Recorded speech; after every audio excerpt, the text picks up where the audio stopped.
I'm just gonna warn you in advance that the ending to this video is abrupt and terrible. So recently I got into an argument with a friend of mine over whether or not America, the country, has culture, and being the American in the room, I took it as my civic duty to spend approximately 3 hours yelling that yes, America does have culture, we have fireworks and the right to bear arms, and unironically asking what the founding fathers would do. After about 3 hours, our argument boiled down to the question of pasta. You see, pasta is Italian, or maybe Chinese, I'm not really sure.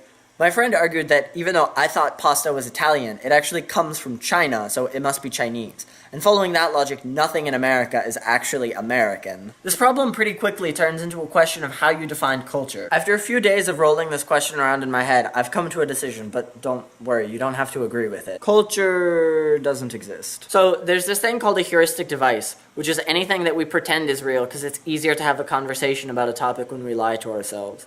One example that I'm pretty sure you're familiar with is government. The government doesn't actually exist anywhere. There's not like a physical government that I can go out and touch. But we keep pretending that it exists, because if we don't, then it becomes very, very difficult to have conversations about, like, taxes and stuff. I want to make it clear, I'm not trying to discredit the government or anything. The government is useful, it does stuff for us. That's why we allow it to exist. I'm just saying that it doesn't exist in the same way that, like, your dog exists. It only exists because we all agree that it does. This is, I'm pretty sure, what culture is.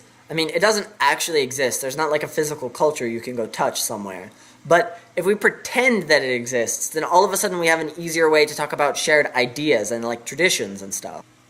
So, I'm done saying stuff now. Bye.